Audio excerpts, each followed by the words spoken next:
इस्लामी वाक़या सच्चाई का चिराग।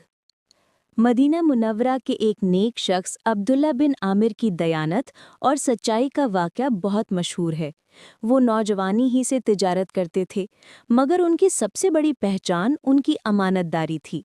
उनके वालिद हमेशा कहा करते थे, बेटा, सच एक ऐसा चिराग है जो कभी बुझता नहीं। अगर तुम सच्चाई को थाम लो तो अल्लाह तुम्हारी हर मुश्किल आसान कर देगा। एक दिन अब्दुल्ला बिन आमिर मदीना के बाजार में खजूरें बेच रहे थे। उनके पास एक आदमी आया और कहा, मुझे एक खास किस्म की बेहतरीन खजूरें चाहिए।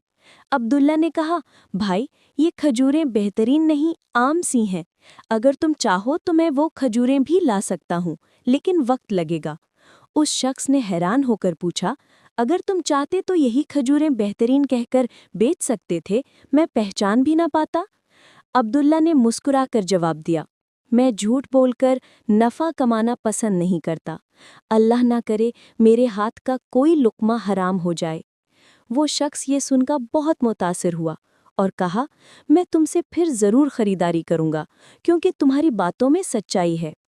अब्दुल्ला ने उसी दिन सोचा कि अगर एक छोटा सा सच लोगों के दिल बदल सकता है तो बड़ा सच कितना बड़ा असर करेगा। चंद दिन बाद एक ताजिर मदीना आया और अब्दुल्ला से बहुत ज़्यादा मिकदार में खजूरें खरीदना चाहता था। कीमत भी अच्छी दे रहा था, मगर अब्दुल्ला ने उसे सच बता दिया कि खजूरों में बारिश की वजह से नमी है, वज़न ज़्यादा लगेगा मगर फ़ायदा कम होगा। ताजिर ने यह बात सुनकर हैरानी से कहा, मैंने ऐसे सच्चे लोग बहुत कम देखे हैं। तुम्हारी सच्चाई की वजह से मैं पूरे मदीना की तजारत तुम्हारे हवाले करना चाहता हूँ। यूं अब्दुल्ला बिन आमिर की सच्चाई ने उनकी तिजारत को बरकत से भर दिया। बहुत से लोग उनके पास सिर्फ इस वजह से आते कि वो जानते थे ये शख्स झूठ नहीं बोलता। आखिर में अब्दुल्ला कहा करते थे, जिसने अल्लाह के लिए सच बोला, अल्लाह ने उसके लिए रास्ते खोल दिए। लोगों का एतमाद दौलत से नहीं, किरदार से जीता जाता है।